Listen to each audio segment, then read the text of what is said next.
Pijao Editores presenta Nuestra Cultura. Nuestra Cultura. ¿Qué tal? Bienvenidos a Nuestra Cultura TV, un nuevo capítulo, un nuevo artista, y esta vez dedicado el programa a las artes plásticas, a la pintura y al dibujo desde la visión del maestro Jorge Soda. Su pintura siempre causa polémica, pero siempre tiene algo que decir, además de la contribución valiosa que hace para las nuevas generaciones y su decisión de optar por el arte. Nuestra Cultura. Ella consigue una escuela por correspondencia y eso fue mágico, ¿no? Porque en ese tiempo sin internet y solamente con el radio transistor, entonces esperar al cartero sentado en el quicio de la puerta a que le trajera uno los deberes corregidos y los nuevos para desarrollar, era mágico. Ya en 1972 yo ingreso a la Escuela de Bellas Artes de la Universidad del Tolima. Ese es el motivo por el cual mi madre descubre ese talento y entonces me anima y me mete a una escuela por correspondencia donde empiezo a dar los primeros trazos, ¿no? Eso transcurre del 65, 68 al 70, ¿no? Y en el estudio, pues uno, por ser el que dibujaba, pues era el que hacía las carteleras, el que le hacía los trabajos a los otros, el que ganaba plata de pronto. Además que fue muy difícil conseguir el bachiller, porque uno cuando se vota por el lado del dibujo, uno no le gusta ninguna materia. Entonces recorrí muchos colegios hasta que en uno de esos establecimientos por jugar fútbol me gané el título, porque si no, no hubiera sido bachiller. Y pues no es uno mal estudiante, el problema es que, que lo que le gusta, el dibujar y el hacer eso y el coger al profesor y hacerle una caricatura, eso era un sacrilegio y eso era pecharlo a 8 días, ¿sí? Ahorita eso se respeta, antes no se respetaba la individualidad. Al salir era conseguir ese cartón para irse para la universidad, no más. Y ya en el 72, entonces ingreso a Bellas Artes y todo cambia, ¿no? Porque aprender a pensar no es fácil. Además, llego a la universidad en el momento que América Latina está viviendo de manera sistemática un proceso de militarización. Es el año 72, utilizando los golpes de Estado, ¿no? Y con todos estos factores, pues teníamos que formarnos un pensamiento crítico, que más tarde influiría en la obra, fundamental, bien decir. La universidad a mí no me dejó un título, pero me enseñó a pensar, me dio una pauta de vida invaluable, unos amigos increíbles y sobre todo unos maestros íntegros, honestos.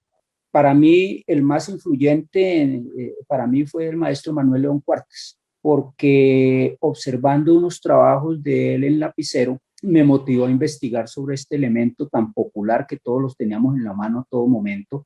Y empezó esa investigación, ¿no? ¿Cómo se raya? ¿Por qué mancha? ¿Por qué no mancha? ¿Sí? Y más tarde lo convertí en mi técnica y que aún la estoy cultivando, aún le estoy dando y aún le encuentro cosas nuevas, aún sigo motivado haciendo cosas con él.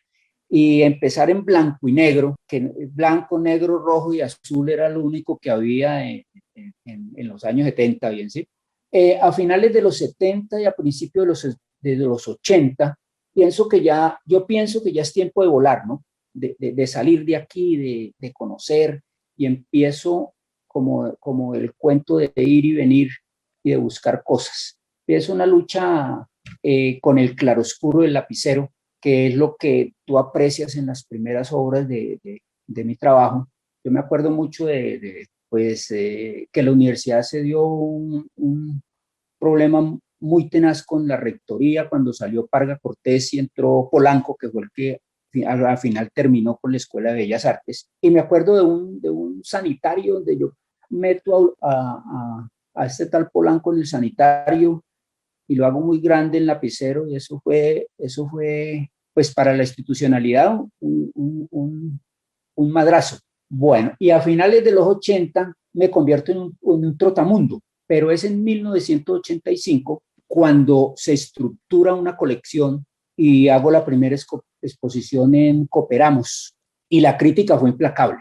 El lapicero no satisface a los sabios y críticos y criticones que en ese tiempo tenía Ibagué, pero solo una persona le apostó siempre a la obra, y fue el escritor Hugo Ruiz Rojas. Para desgracia de los contradictores, yo no tiré la toalla, porque mi vida ha estado dentro de la terquedad, ¿sí? Y eso es lo único que me queda, terco a morir. Entonces seguí batallando con el lapicero, y además ese lapicero me ha dado la oportunidad de viajar a diferentes partes, de que conozcan las obras demasiada gente y así. De eso hay unos trabajos en unas servilletas, que es empezar en un sitio a trabajar con las servilletas, a trabajar y dejarlas ahí. Cuando ya uno se va a ir, la mesera decirle, mire, esto es suyo, y haberle guardado todas las servilletas, y uno después, uy, y después ser eso parte de una obra. No, y hay otras, por lo menos la primera vez que yo expuse en Bogotá, no me dejaban entrar a la exposición. Señor, ¿usted por dónde va? No, es que yo soy el maestro y no, qué lío para entrar. ¿Sí?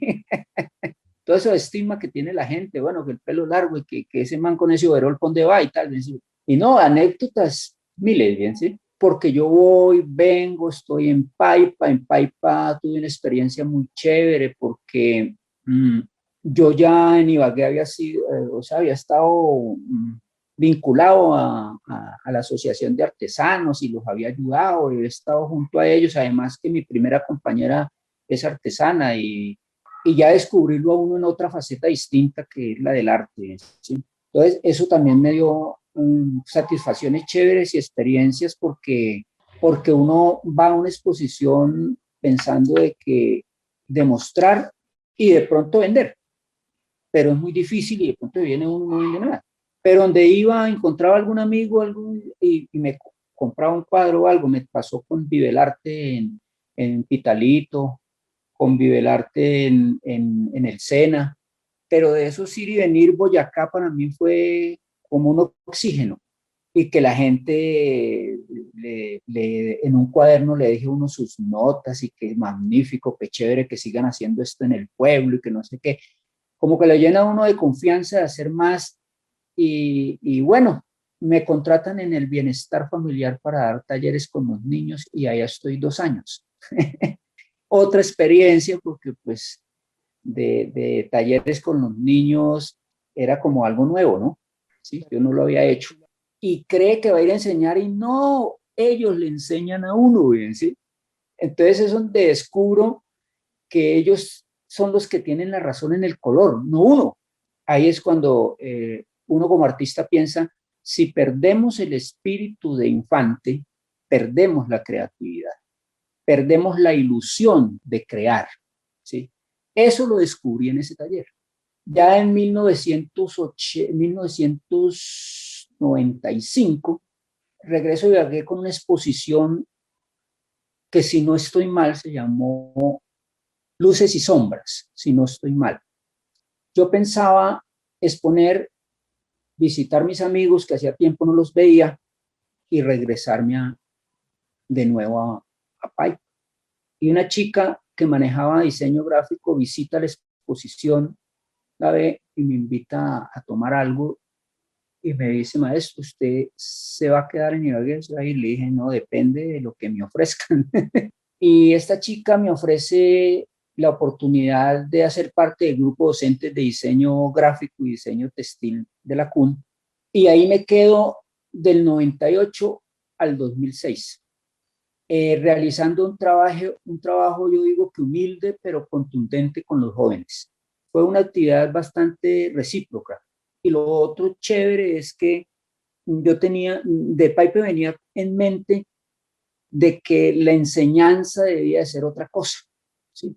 Que la enseñanza debía ser ese coloquio donde usted se sienta con el alumno, charla. Él trae muchas cosas en su cabeza, ¿sí? Que uno no conoce, y uno trae otras. Entonces intercambiemos ese cuento, ¿bien? ¿Sí? Y hagamos de esos dos pensamientos un cuento creativo, ¿sí? Y eso me fui a hacer a la Cuba.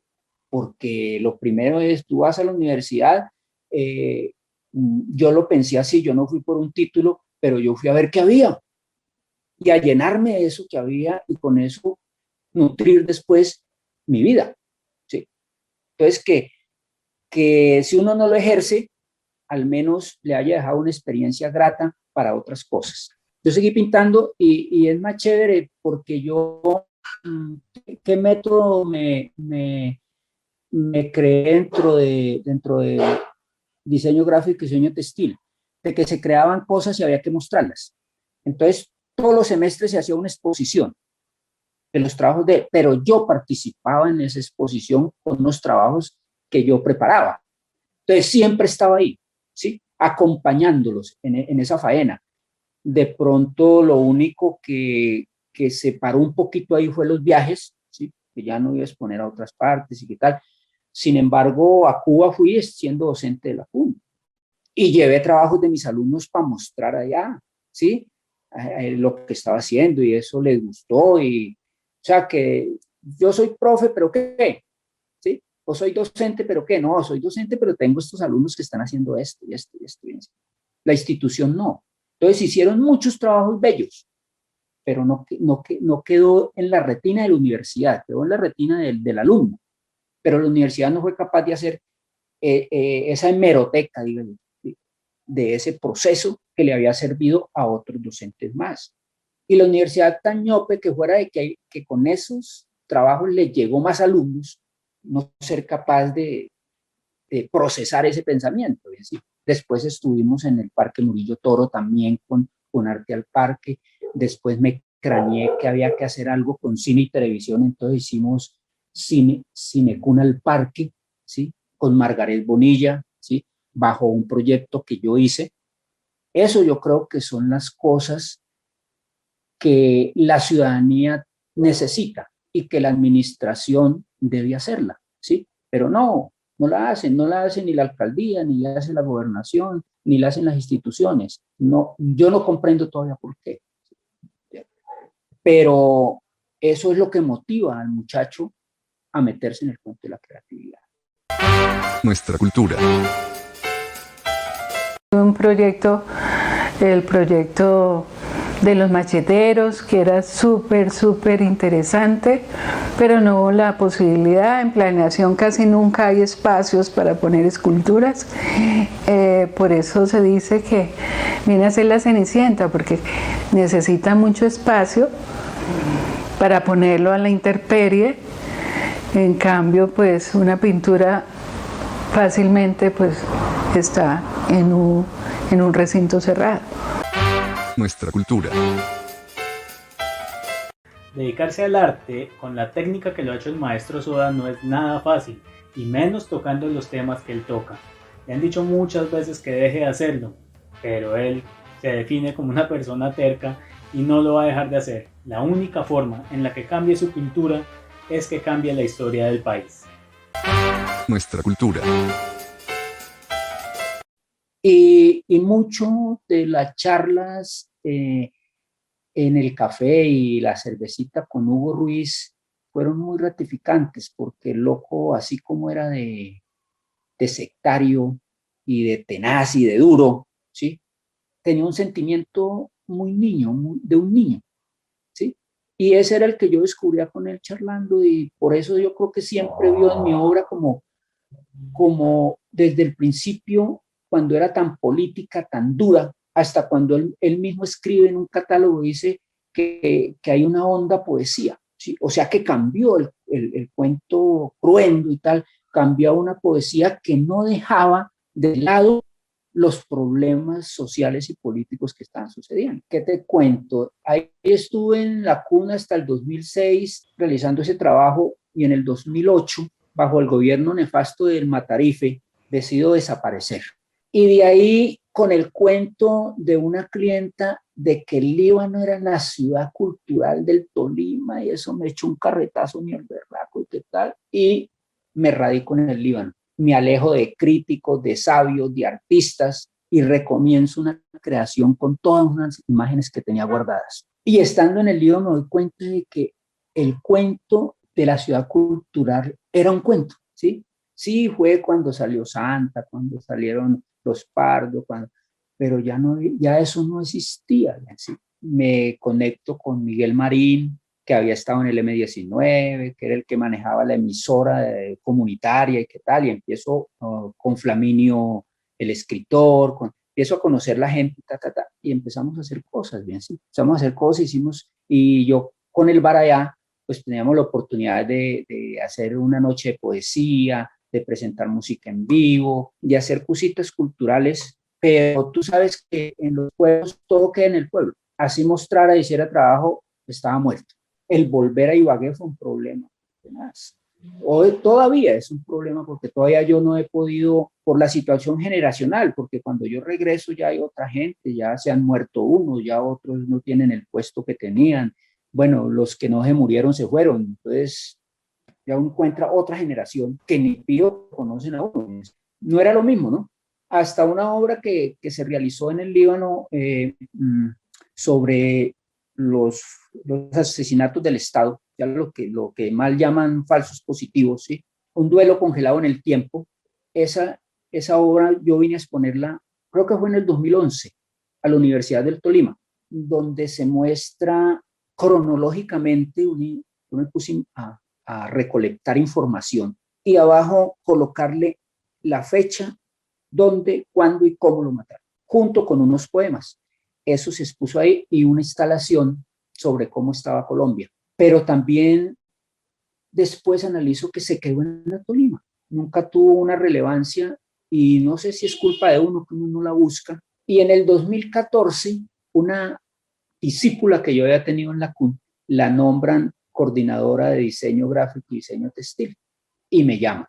Creo que estaba encartada y me llamó como para que salvara la patria, dice el cuento, pero yo le agradezco mucho porque me resucitó. Ella me resucitó, me trajo de nuevo Ibagué y desde ahí estoy acá tratando de volver a desenrollar el cuento y ha sido muy difícil, ¿no? Y eso pues le trunca unos sueños porque proyecto por allí, proyecto por allá, pero nada sale, ¿sí? Pero no acepto que lo que consiga sea no por lo que sé y por lo que soy, sino porque otro me lo consiga. Ahí es donde yo no funciono y no estoy de acuerdo. Yo creo que en este momento pienso yo que el trabajo plástico es un compromiso de construir imágenes que denuncien lo que está sucediendo a través de la época de mi existencia. O sea, que eso que está sucediendo se pueda proyectar en esas imágenes que yo muestre. ¿Sí? Eso es en este momento lo que yo veo de mi obra. Son imágenes para el duelo y la memoria.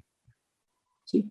No son solo homenajes, porque muchas veces, por lo menos lo que estoy haciendo Iván Más Muertos, la gente cree que solo es un homenaje, ¿no? Es la visualización de los graves problemas de esta historia, mano. Lo hicieron muchos, ¿sí? Entonces, ¿por qué nosotros como artistas no vamos a dejar un registro? Yo sigo creyendo, y a pesar de que muchos de los pintores de pronto no comparten mi idea, bien, sí, pero yo sigo pensando de que nosotros somos unos comunicadores y que la obra como medio de comunicación tiene que dejar un legado para la historia. Yo digo en mi obra eso, que se muestra una esperanza, pero esa esperanza a veces es onírica, ¿sí? Porque cuando despertamos realmente, ¿sí? Nos damos cuenta que hay una sociedad que no supera la violencia del siglo XX, ¿sí? La sigue viviendo igual, ¿sí? Entonces, esas ansias de poder no detienen a esos buitres que yo digo se esconden en esos claroscuros de mi obra. Pienso yo en este momento, yo digo una cosa, yo pensé que apenas se diera el proceso de paz, ¿sí? Mi obra iba a cambiar, porque la violencia iba a cesar y que todo. No, se agudizó el cuento. Entonces vuelvo y me armo del lapicero, ¿sí? De mi compañero inseparable, y digo, no, hay que seguir diciéndole a la gente que esto está pasando. Y reconstruir para la memoria es fundamental para la verdad, para la justicia, si no, no la va a haber nunca, bien, sí. Entonces, Yo creo que esa es labor de nosotros, de los artistas. El número de obras, por lo menos yo ahorita te decía, no sé si llevo 25, pero no sé si sé 30 o no, porque uno se va emocionando, ¿sí? Y cada día como que encuentra nuevas ideas y nuevos rollos, entonces uno sigue. Entonces, y eso lo discutía yo con un filósofo y me decía, ¿su obra está terminada? Yo le decía, no creo. Me decía, ¿por qué? Le dije, porque mi pensamiento es que la obra la termina el espectador. Del taller sale media, ¿sí? Y él es el que le pone los otros ingredientes que uno nunca encontró. Entonces el espectador le da su toque final, no nosotros. Entonces yo sí planifico mucho el trabajo. O sea, boceto mucho, hago muchos bocetos. ¿Sí? Y hasta que no tengo claro lo que quiero, no me voy al papel. Además que a mis 60 y pico de años todavía siento miedo cuando me enfrento al papel en blanco. Hay un temor tenacísimo de enfrentarse uno a eso en blanco. ¿Sí? Y sin embargo que yo boceto y hago cosas y tal, y cuando llego a lo que es y encuentro una faceta nueva, entonces, uy, hay que meterle esto porque me parece. Entonces ahí cambia la obra y la obra nunca es la misma. El presente está acá y el ya. Lo otro se encuentra por el camino, que la vida es una sola y hay que vivirla.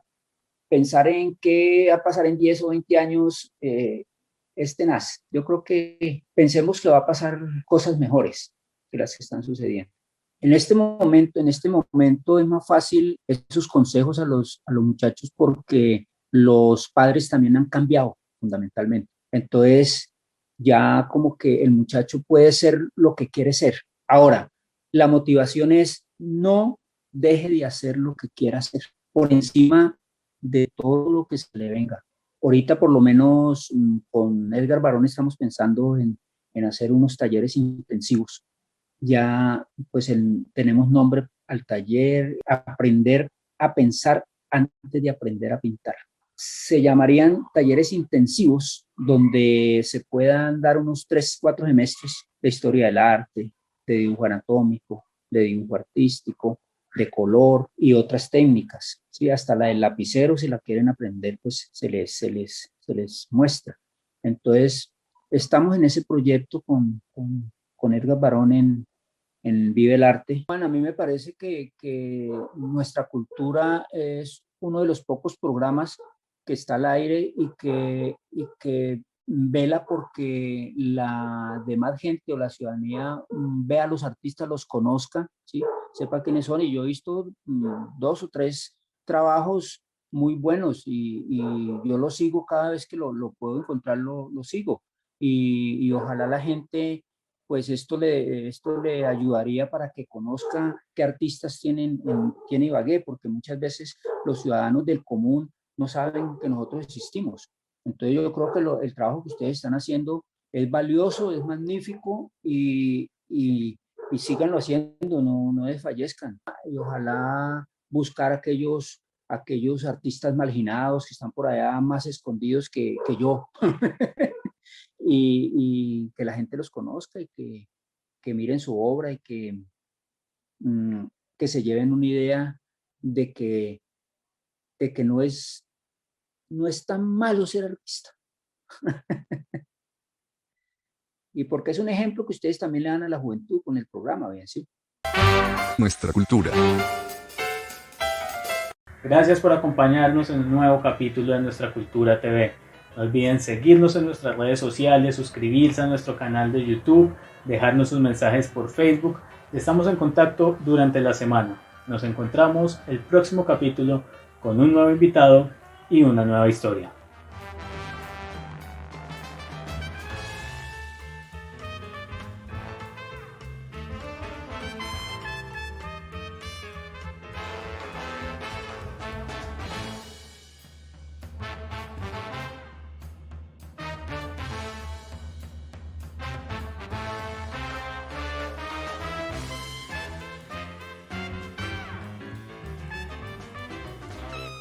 Aquí termina Nuestra Cultura.